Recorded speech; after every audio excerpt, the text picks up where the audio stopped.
Assalamualaikum rakan-rakan teman-teman semua.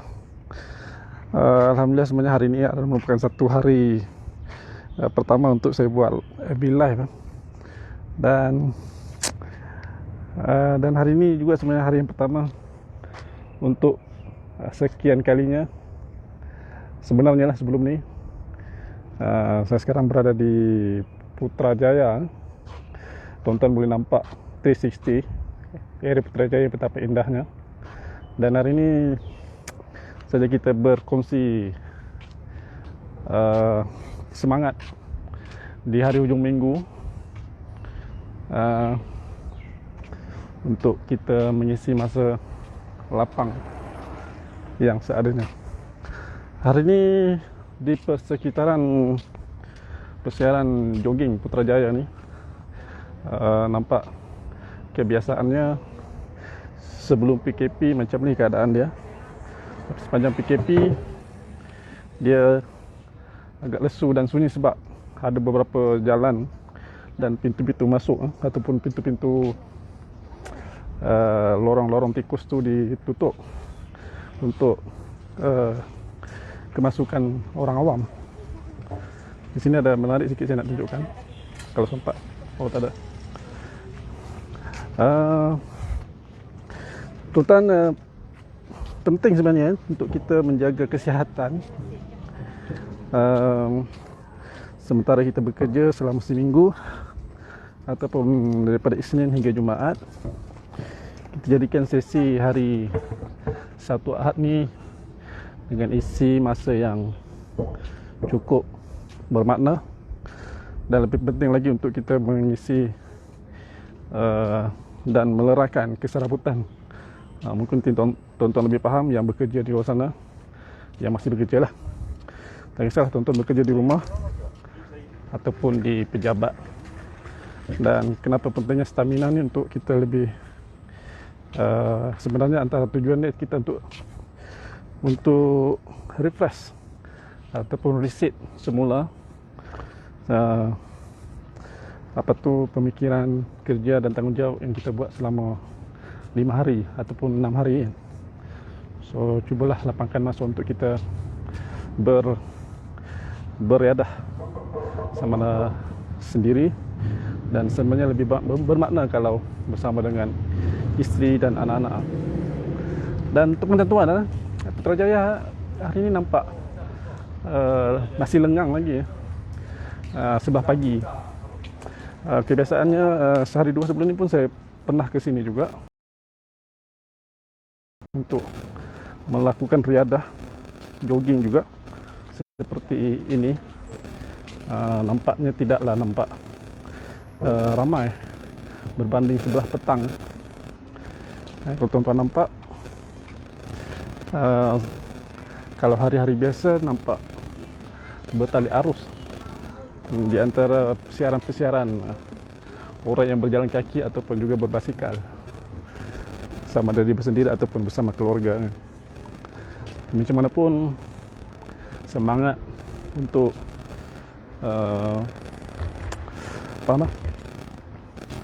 untuk mengisi lapang dan juga menjaga kesihatan lah, terutamanya kita dalam mengerjakan kerja seharian. Jadikanlah masa yang sebegini indah untuk kita jadikan masa yang cukup bermakna. Okey. Selamat datang kepada tuan-tuan dan rakan-rakan yang baru bersiaran dan juga mungkin baru bertemu. Sebenarnya FB Live ni ataupun FB Page ni telah setahun saya create, dan sebenarnya tidak pernah lagi saya mengadakan sesi FB Live seperti hari ini. Sebelum ni saya cuma posting berkenaan dengan yang bersangkut paut dengan kerja yang saya buat. Tapi hari ini saya cuba juga paksa diri untuk adakan sesi bersua muka. Sebab lantaran saya sebutkan tadi, kita perlulah ada satu kelainan yang kita buat. Mungkin sepanjang minggu kita terfokus dengan kerja hakiki yang kita buat. Dan sebenarnya untuk pengetahuan tuan-tuan, saya sebenarnya bekerja sebagai ejen dan perunding takaful dan berkecimpung selama 16 tahun tuan-tuan. Itu sebab sedikit lah. Dan sebenarnya kalau tuan-tuan follow saya punya Facebook tu, FB Live, iaitulah Ramli LC, lebih tertumpu kepada berkenaan tentang perancangan kewangan, iaitu takaful terutamanya. Dan dalam pada itu juga sebenarnya saya suka juga untuk antara tanggungjawab saya sebenarnya yang saya eager nak buat adalah untuk menjadi seorang jurulatih takaful, dengan istilah saintifiknya ataupun istilah yang selalu disebut di kalangan peniaga-peniaga online, peniaga-peniaga MLM, disebut sebagai recruiter. Saya ramai melantik dan melatih ejen-ejen di bawah selian saya, antaranya daripada Sabah terutamanya, malah di KL pun ada, dan juga negeri-negeri yang lain. Dan itu antara keterujaan saya lebih suka berminat untuk melatih dan membimbing rakan-rakan seperjuangan yang bersama kami di Zuis Takaful, seperti logo yang tertera dalam baju saya ini, untuk kami menjadi seorang jurulatih, bukan, sebagai seorang konsultan perancang kewangan. Dan pengalaman ini sebenarnya bukan setahun dua, malah sebenarnya pengalaman ini sejak tahun 2006 macam tu, yang saya dilantik menjadi seorang manager, agensi manager di company takaful. Dan itu manager, tapi sebenarnya saya bermula lebih awal, 2 tahun lebih awal daripada itu, iaitulah pada tahun 2003 saya berjinak-jinak dan berkecimpung dalam dunia takaful. Itu sedikit latar belakang yang ingin saya kongsikan. Nampak tuan-tuan, nampak sekitar ni masih lagi lengang sebenarnya, walaupun ada lagi pengunjung-pengunjung. Dan sebenarnya kita nampakkan pengunjung-pengunjung ni banyak daripada penduduk sekitar Putrajaya ini sendiri. Sebab kenapa? Ini yang ingin saya kongsikan, bahawa kawasan ini dia agak terpencil dari pengetahuan penduduk luar. Seperti yang tuan-tuan faham, kalau nampak tuan-tuan Putrajaya ni, dia punya bangunan ikoniknya tu lebih kepada Masjid Putra, apa lagi yang tuan-tuan tahu, taman-taman Tasik dan sebagainya kan. Tapi tuan-tuan, di Putrajaya ni, selain daripada Tasik, percaya atau tidak, dia ada pantai. Bayangkan di Putrajaya ni ada pantai mini lah. Dan benar ni banyak orang tak tahu, dan sudah pasti pengunjung ada di sini sebenarnya lebih kepada orang-orang yang memang berada di Putrajaya. Sebab pengetahuan mereka pun, saya pun sebenarnya setelah 2-3 tahun menetap di sini, walaupun dekat juga sebenarnya, dalam jarak 2 km dari kediaman, tempat ni saya baru tahu 2 bulan lepas. Itu pun isteri saya yang maklumkan setelah dia mengajak anak-anak datang ke sini kan. Saya kongsikan tuan-tuan apa yang disebut sebagai Pantai Putrajaya kan. Ini dia, sebiji macam apa, Port Dickson. Ya, itu dia. Inilah dinamakan sebagai Port Dickson Putrajaya. Nampak tidak ramai. Kalau kita nampak di situ sebenarnya ada satu zon larangan yang tidak dibenarkan untuk diletakkan sebagai satu tempat piknik. Tapi ada zon-zon yang tertentu yang dibenarkan, seperti di Taman Rumput ini. Ramai juga ahli-ahli keluarga yang mengisi masa mereka untuk berkelah. Mungkin ada satu keterbatasan untuk kita masih tidak boleh lagi berkunjung ke Port Dickson. Tapi inilah sebagai PDZ Putrajaya. Nampak tuan-tuan di belakang tu, apa ni, pantai yang berpasir. Dan sebenarnya jarak dan panjang pantai ni tidaklah panjang mana ikut perkiraan saya dalam jarak 150 ke 200 meter sahaja. Berapa hari lepas ataupun minggu lepas saya dapati ada juga di kalangan pengunjung-pengunjung, dan mungkin atas sebab itu ditutup hari ini. Nampak tak tuan-tuan yang ada air di situ? Hari itu saya nampak budak-budak dan ahli keluarga berenang di situ seolah macam satu kolam. Dia sebenarnya satu serpihan, mungkin kolam juga dipanggil, sisa-sisa yang disebut sebagai anak pantai, anak tasik. Sementara air itu surut kan. So air itu masih lagi dalam keadaan yang tenang dan tidak bercampur dengan tasik yang besar di luar sana kan. Jadi kita nampak di situ, saya tidak tergamak untuk membenarkan anak saya mandi ke kolam hari itu di sini, kolam pantai ni. Tapi saya nampak ada jugalah ibu bapa yang merelakan anak mereka untuk mandi di situ.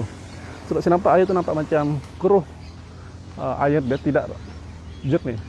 So saya rasa memberi kerisauan kalau saya bawa anak saya dan membenarkan anak saya mandi ke situ. Jadi itu satu juga kerisauan lah ya. Okey, ini sedikit tentang keindahan yang tidak ketahuan oleh penduduk luar di sana, yang ingin saya kongsikan bahawasanya di Putrajaya ni ada yang disebut sebagai pantai, tuan-tuan. Pantai apa? Saya pun tidak dimaklumkan apa nama saintifik ataupun nama khusus dia untuk pantai tersebut. Tapi kalau diletakkan dia punya lokasi ni, sebenarnya dia berada di penghujung, ada mesir rumput lah, di penghujung tasik.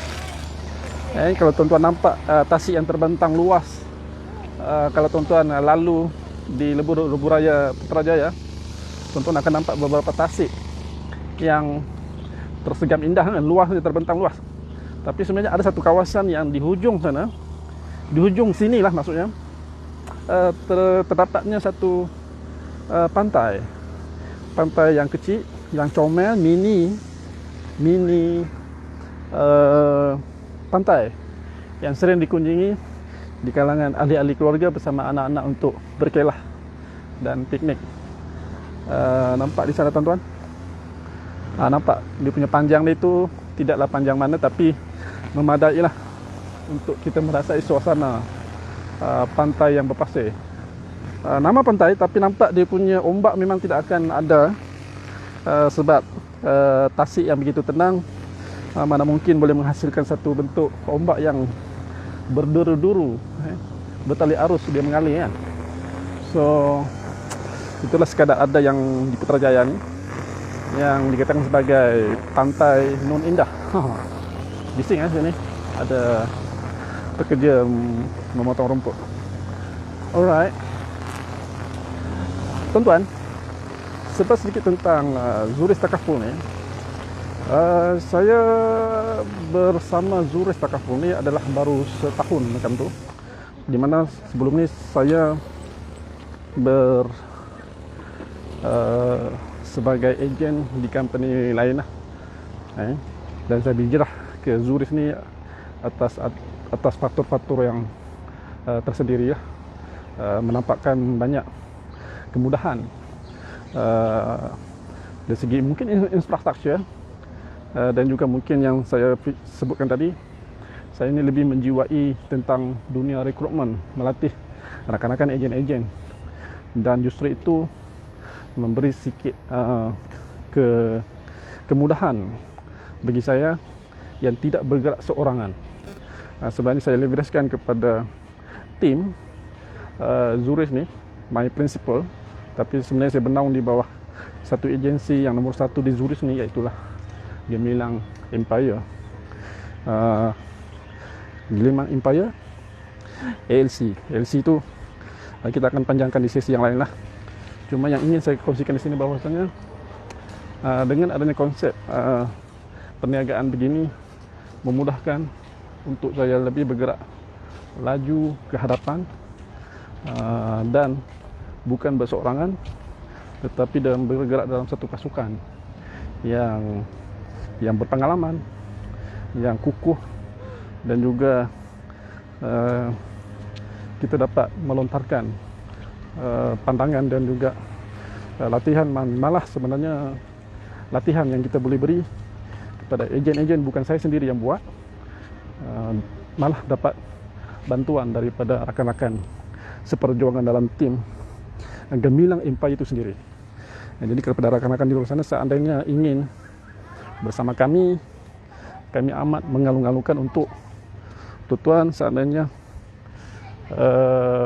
terfikir apa jenis perniagaan yang relevan, yang kondusif dalam keadaan pandemik COVID-19 sekarang ni, yang sesungguhnya mencabar. Seandainya tuan-tuan memperjudikan nasib untuk mencuba perniagaan-perniagaan yang lain, yang sesungguhnya kalau tuan-tuan mencuba perniagaan lain memerlukan kos yang begitu tinggi, tapi dengan menyertai pasukan Gemilang Empire ini, iaitulah menjadi seorang pengguna kewangan takaful, insyaAllah dia punya modal tu sekadar SPM saja tuan-tuan, dan itu sebagai syarat untuk tuan-tuan menduduki peperiksaan.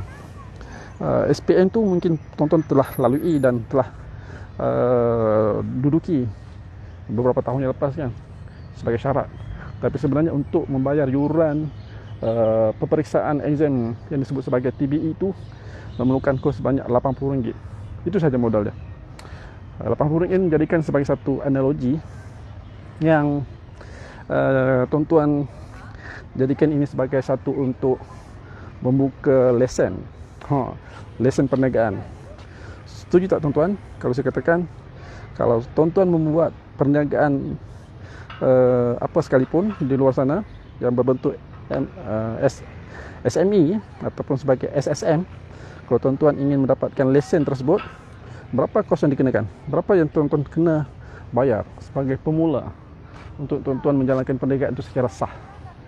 Jadi sama jugalah dengan sebagai seorang yang perunding kewangan ni, tuan-tuan wajib menduduki peperiksaan takaful dan bermodalkan sebanyak RM80 sahaja. Kan? Dan banyak yang risau tentang peperiksaan ni, adakah senang diduduki, ada tak buku yang kena baca. Tuan-tuan, dalam perkara dalam dunia ini semudah petik jari untuk kita mencapai apa yang kita nak. Sekadar berkorban masa untuk membaca buku, kita perlu lihat itu dari sudut pandang yang positif, yang mana bahawasanya dengan membaca buku tersebut sebenarnya kita telah mempelajari konsep takaful itu secara tidak langsung. Dan bagi saya memadailah dan sewajarnya lah bank negara meletakkan syarat macam tu untuk kita lebih terlatih dan lebih knowledgeable tentang pengertian takaful itu sendiri sebelum kita sebagai ejen untuk berjumpa dengan prospek-prospek ataupun klien-klien di luar sana. Jadi sewajarnya macam itulah, sebab kita ni satu kerjaya yang dinampakkan sebagai profesional untuk kita mengadakan untuk dilantik sebagai seorang ejen takaful yang berlesen. Sebab apa? Yang kita perlu fahamkan di sini bahawasanya dengan menjadi seorang ejen sebenarnya kita terdedah kepada untuk menerima duit orang ramai. Sebab dengan menyertai peluang takaful itu kan kita bukan terpaksa ataupun klien perlu meletakkan satu satu deposit. Mungkin juga bukan tepat, istilah yang lebih tepat adalah bayaran pendahuluan untuk mengaktifkan perlindungan takaful tersebut. Jadi tidak klien juga, kita sebagai ejen memang terpaksa memegang duit tersebut sementara waktu untuk kita aktifkan ataupun kita daftarkan permohonan takaful klien kita. Jadi itu bukan sesuatu yang perlu dipandang ringan lah, menjadi tanggungjawab kita untuk menunaikan duit tersebut untuk disampaikan bila mana customer telah menandatangani borang permohonan untuk kita tunaikan supaya perlindungan itu dapat dibuat segera dengan adanya borang yang ditandatangani beserta dengan juga bayaran yang pertama, ataupun dalam istilah yang lebih tepat adalah sumbangan, dalam istilah contribution takaful yang perlu dibuat pada bulan yang pertama. Kalau sebulan ada 100 dibayar, sebulan 100 dibayar, maknanya RM100 lah. Pendaftaran itu perlu dilakukan. Begitu juga kalau RM200 perlulah dibuat sebanyak 1 bulan punya pendahuluan sumbangan untuk diaktifkan polisi takaful tersebut. Tidak mudah sebenarnya, tidaklah rasa rumit sebenarnya tuan-tuan. Seandainya tuan-tuan ada niat yang betul, disusuli dengan keikhlasan untuk membantu rakan teman untuk mereka memiliki pelan takaful atas dasar sebab dan tanggungjawab mereka sebagai ketua keluarga, sebenarnya kita perlu ada satu semangat lagi yang kuat untuk mereka dan juga rakan-rakan kita ini memiliki pelan takaful. Sepatutnya perlu letakkan satu kesyukuran dan juga kebanggaan lah untuk rakan-rakan kita ni, klien-klien ini memiliki pelan takaful lah. So saya akan kongsikan di sisi yang lain untuk bercerita tentang plan dan juga manfaat takaful tu, untuk kita terangkan apa ayat pemanis yang kita boleh lontarkan kepada rakan-rakan ataupun prospek-prospek kita yang kita jumpa setiap hari. So, saya rasa itu sahaja pengkongsian kita pada hari ini. Terima kasih tuan-tuan mengisi masa lapang di hujung minggu untuk bersama kami, bersama saya, untuk berkongsi sedikit idea yang juga tuan-tuan secara tidak langsung dapat juga meneliti keindahan sedikit Putrajaya di pagi Sabtu ini. Jadi tuan-tuan, saya sedikit belanja lagi tentang latar belakang yang ada di Putrajaya. Mungkin di sesi-sesi yang lain saya akan pergi ke satu lokasi-lokasi yang agak menarik juga untuk kita sama-sama jalan-jalan jalan-jalan cuci mata, melihat keindahan disebut sebagai bandar kerajaan ibu negara Malaysia yang tercinta. Okey tuan-tuan, jumpa lagi insya-Allah. Dengan itu, assalamualaikum warahmatullahi wabarakatuh. Bye bye.